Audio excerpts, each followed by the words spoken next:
Welcome to the MS&Me Radio Network. The broadcast shows are for informational and entertainment purposes only. They are not designed to provide listeners with specific personal, medical, or counseling advice. Individuals with a medical issue should always consult their healthcare provider. MS&Me is not responsible for content of individual shows.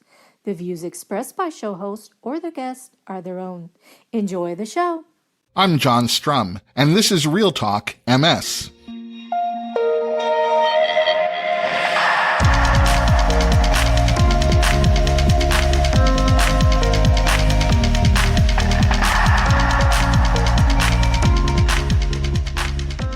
It's June 18th, and we have a lot to talk about. In last week's episode of RealTalk MS, we talked a lot about stem cell therapy. And that wasn't the result of any sort of careful planning on my part. It just worked out that last week there happened to be a lot of news about stem cell research.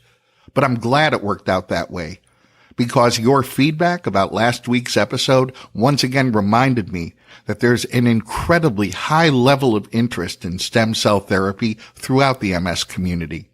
So you can be sure that I'll do my best to continue to share all of the relevant news and information about stem cell treatments with you as that news becomes available. I want to take a moment to address some of the specific feedback that I received about last week's episode. One listener raised a very good question. They wanted to know how I could label the stem cell clinics that use this procedure of deriving stem cells from your own fat and then re-injecting it into you as a shady practice, when some of these same clinics have clinical trials underway, clinical trials that have been registered with the National Institutes of Health at clinicaltrials.gov. That's clinicaltrials.gov, which is a clinical trial database operated by the U.S. federal government. Well, that's really a great question, because it gives me an opportunity to point out once again how these shady operators work. And for the record, I went beyond calling these clinics shady. Please don't forget that I also referred to the people who operated these clinics as con artists. And yes, I know that many of these clinics are operated by doctors. Unfortunately, that doesn't change my description of who they are. In fact, it makes it all a little worse, because the doctors that operate these stem cell clinics have the training and education to know that their procedures are unapproved and unproven, and they continue selling them to desperate people as something that they're not. But that's a whole other Oprah. Let's get back to the question of those shady stem cell clinics who have registered a clinical trial at clinicaltrials.gov. Does that make them more or less legitimate? Well, the answer is simple, but not necessarily straightforward. And to get to the answer, we should spend a minute talking about what that clinicaltrials.gov database is all about. Clinicaltrials.gov was created in response to a 1997 law requiring the registration of clinical trials. The database launched in the year 2000 and was intended for use by doctors, patients, and researchers. The idea was to make biomedical research more transparent so that anyone could see the status of experimental therapies.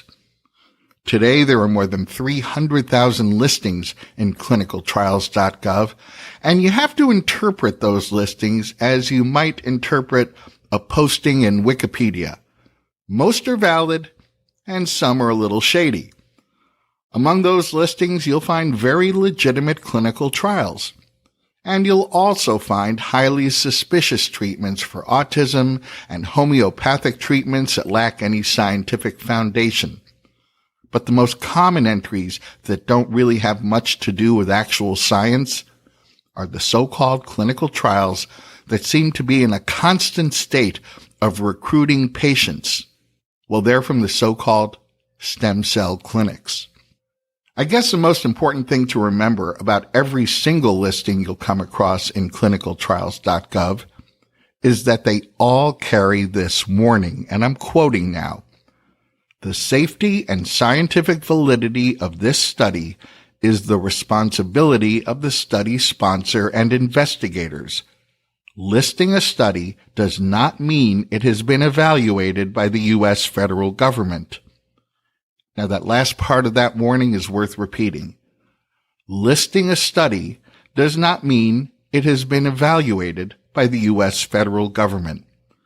And so that's the answer to the question. Virtually any licensed medical facility can claim that they're recruiting for a clinical trial and list that clinical trial on clinicaltrials.gov, whether that clinical trial exists or not. And so to summarize, finding a clinical trial listed on clinicaltrials.gov doesn't ensure the validity of that trial or whether that clinical trial even exists. I hope that helps answer a really good question that allows us to see one more way these shady operators of these so-called clinics provide highly misleading information in an effort to take as much money as they can from people who are desperate to find a cure. And if this sounds like I have some sort of personal axe to grind with these con artists, I suppose I do. Because I watched how, as my wife Jean's progressive MS continued to advance and her level of disability continued to rise, well, if she could have wished a treatment, any treatment, into existence, she would have. I had a front row seat to what that looks like. And so I think I have a pretty good understanding of the state of mind that some people living with advancing progressive MS might have. And the fact that there are a few doctors who have decided to prey on these people at their moment of greatest personal grief and weakness, that makes me sick. And if I can share the truth about their unproven and unapproved stem cell treatments that lack any sort of scientific foundation, and if that can keep someone from mistakenly handing over thousands of dollars to these con artists, then I'm happy to do it. So I guess that's my full disclosure. On a much lighter note, if you've been listening to Real Talk MS for a while, then you might remember that last October I told you about a documentary called Seeing MS from the Inside Out. Well, I had the honor of having my story as Jean's caregiver told in that documentary. And I want to congratulate the documentary's director, Christoph Green, EMD Serono, who produced the documentary, and everyone involved in the project, because last week, Seeing MS from the Inside Out won a Bronze Telly Award. The Telly Award honors the finest film and video productions, groundbreaking web commercials, videos and films, and outstanding local, regional, and cable TV commercials and programs from all around the world. And I appreciate the Telly Awards for recognizing Seeing MS from the Inside Out. If you'd like to watch the documentary, you can visit RealTalkMS.com and click on the tab that says Seeing MS from the Inside Out. How's that for intuitive navigation? Well, my guest on the podcast today is Dr. Laura Rice. Dr. Rice is an expert in rehabilitation science and technology at the University of Illinois, Urbana-Champaign, and her focus is on maximizing the quality of life and community participation among wheelchair users. Dr. Rice is a principal investigator in a research study that's being funded by the National MS Society, and we're going to talk about that study with Dr. Rice. But before we get to that conversation, there are a few other things that you should know about.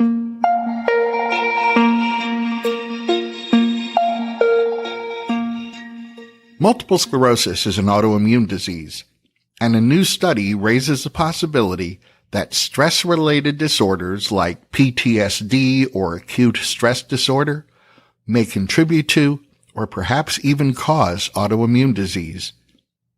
In this study, the research team analyzed the medical records of more than 100,000 people in Sweden who had been diagnosed with stress-related disorders and compared their tendency to develop autoimmune disease at least 1 year later with 126,000 of their siblings and an additional 1 million people who didn't have stress-related disorders. The researchers found that the people who had been diagnosed with stress-related disorders were significantly more likely to develop one or more autoimmune diseases. They also discovered that among those people studied who had been diagnosed with PTSD, post-traumatic stress disorder, and were being treated with an SSRI, which is a type of antidepressant.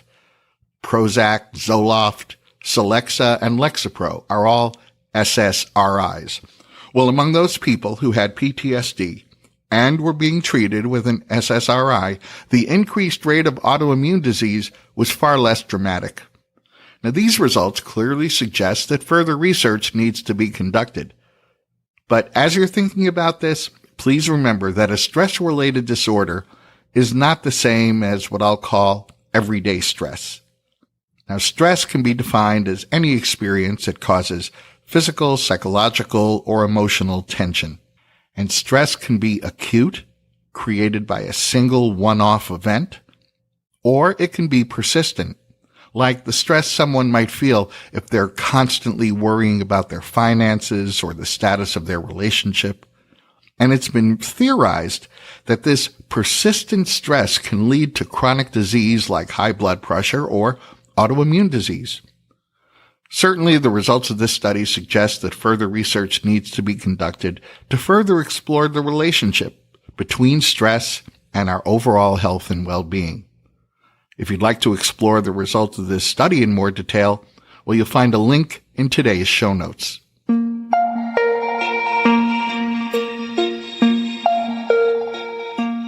For a long time now, scientists have theorized that there is some sort of genetic component to MS, and the results of a recent small study seems to support that hypothesis and provide important clues about the possible genetic causes of MS. A research team, led by researchers at the University of British Columbia in Canada, analyzed 34 families of European descent with a family history of multiple sclerosis. Using a genetic sequencing technique called whole exome sequencing, the team was able to look at 132 MS patients within these 34 families, as well as their relatives who did not have MS. And by analyzing which genetic mutations were more likely to be present in the family members with MS but not in their unaffected relatives, the researchers identified 12 genetic mutations that were tied to someone having a greater likelihood of developing MS. The 12 genes that were identified are involved in only a few biological pathways, most of which have known immunological and inflammatory roles. And this is important because it suggests that the disruption of these pathways could be a cause of MS, and that suggests a possible roadmap to developing new treatment strategies. Well, the next step for this research team is to develop cell and animal models of these 12 gene mutations so that they can better understand the role that they might play in whether someone develops MS. The next steps in this research could produce some exciting and meaningful results. And if you'd like to read more about the study details, I'll include a link in today's show notes.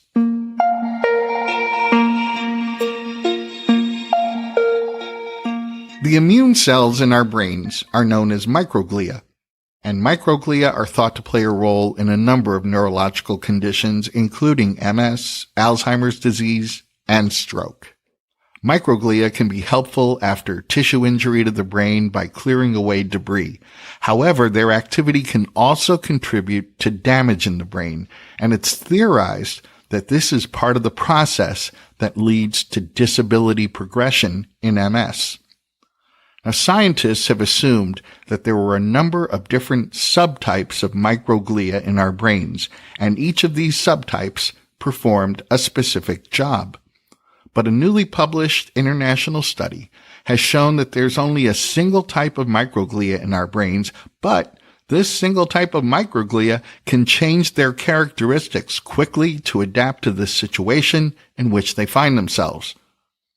The study was led by Professor Marco Prinz from the University of Freiburg, Germany, and Professor Prinz's team used cutting-edge technology to examine and characterize individual cells in mice and human tissue.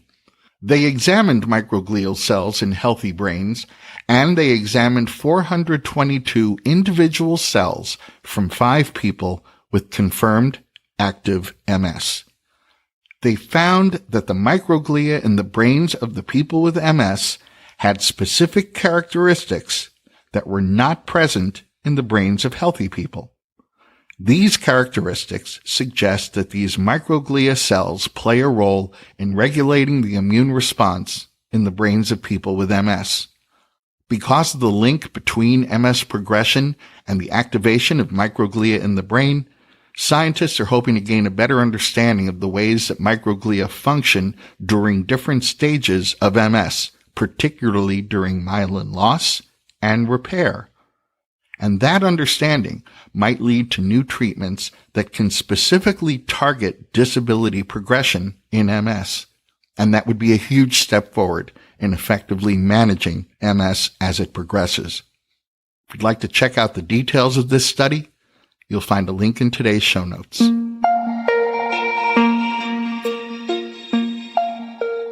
Last month, bipartisan legislation was introduced in both the U.S. House of Representatives and the Senate that creates support for family caregivers.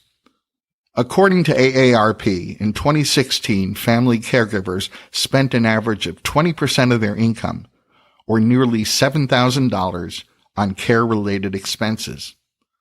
Well, this legislation, the Credit for Caring Act, would provide family caregivers with a non-refundable tax credit up to $3,000 to assist with these out-of-pocket caregiving expenses. The tax credit can be used toward expenses like transportation, home modifications to accommodate a family member, medical management services, and training or education for the caregiver. Under the proposed law, to be eligible for the tax credit, qualified care recipients would have to be certified by a health care provider to be in need of long-term care for at least 180 consecutive days. The family would have had to incur caregiving expenses greater than $2,000. The family caregiver must be the one paying these expenses, and the tax credit would be phased out when income exceeds $75,000 for individual tax filers or $150,000 for joint tax filers. And this is a small step, but it's a step in the right direction. So let's hope that we'll have some good news to report if this bipartisan bill becomes a law. And if you'd like to review the congressional summary of the proposed legislation, I'll include a link in today's show notes.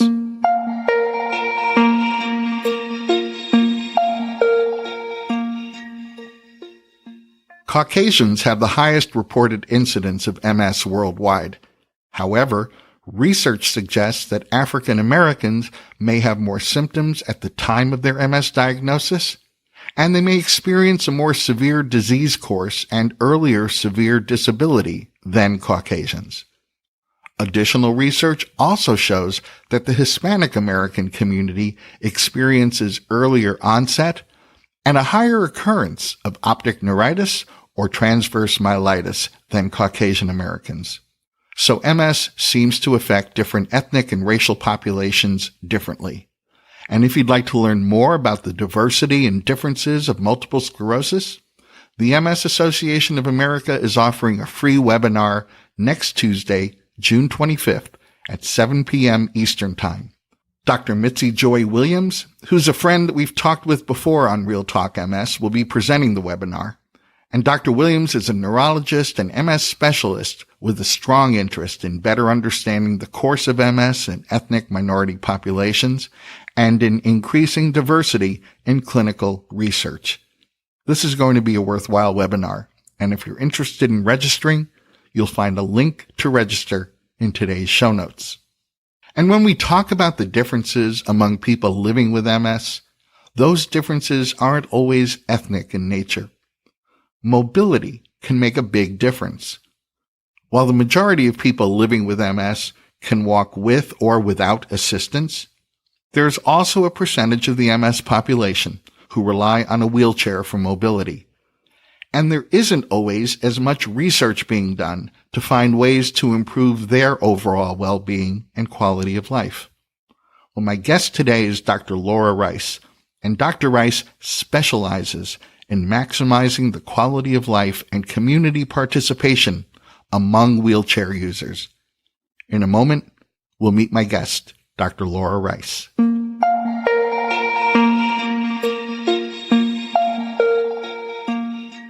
Dr. Laura Rice's area of expertise is in rehabilitation, science, and technology, and her focus is on maximizing the quality of life and community participation among wheelchair users. Dr. Rice is also the principal investigator in a research study that's funded by the National MS Society, and we're going to talk about that study in just a moment. But first, welcome to the podcast, Dr. Rice. Thank you so much for having me. I appreciate it. Before we get into this study, I'm wondering if you could talk about the kinds of obstacles that wheelchair users face that might limit their quality of life. There are several obstacles that wheelchair users face throughout the course of their lifetime. One significant problem is just getting the right equipment. Oftentimes, especially individuals living with MS, do not have access to good wheelchairs or the appropriate assistive technology to help maximize their quality of life. And this can present a significant challenge for day-to-day activities, getting out in the community, integrating with their peers, and so on. But there's several other barriers, such as appropriate access to healthcare, such as getting the right education to help maximize their functional mobility and performance of activities of daily living. So those are just to name a few of the many significant issues that wheelchair users face. I know that secondary impairments that are associated with disability can play a part in limiting a wheelchair user's quality of life. Can you explain what we mean by secondary impairments and how they can best be prevented? Secondary impairments are things like pain, spasticity, fatigue, which are common items that individuals with multiple sclerosis often face. These can be effectively managed through having the right type of assistive technology, getting the right type of therapy services, and just really understanding what is going on with those secondary impairments. So, for example, fatigue is something that often limits someone's ability to engage in the activities that they enjoy doing. So just learning more about times that a person feels fatigued, trying to kind of plan their day out to help limit fatigue and have enough energy to do those activities that they really enjoy, maybe passing off other activities to a care partner or using some sort of assistive technology can really help a person maintain their energy and really have the energy to do those activities that they enjoy doing. So let's talk about your study. We know that fall prevention is important to people living with MS. About half the people with MS fall at least once during a 6-month period. And fear of falling gets in the way of living your life. There's been some research done on fall prevention for people with MS who can walk, but your study is a little different. Can you tell us about it?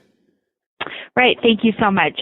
So our study focuses on individuals who use a wheelchair or a scooter as their main form of mobility. Unfortunately, this population is very underserved. Oftentimes, people think that once a person starts using a mobility device, such as a wheelchair or a scooter, their risk of fall decreases. But our research has actually found that about 75% of individuals who use wheelchairs and scooters report at least one fall over a period of 6 months. So these individuals are certainly at risk for falling. It can be even more challenging because many individuals in this population have more difficulty getting up after a fall occurs. And also, as you noted, fear of falling really limits people from going out, doing the activities that they like. So this is a significant issue, but unfortunately very little research has been done to try to effectively manage falls among wheelchair and scooter users.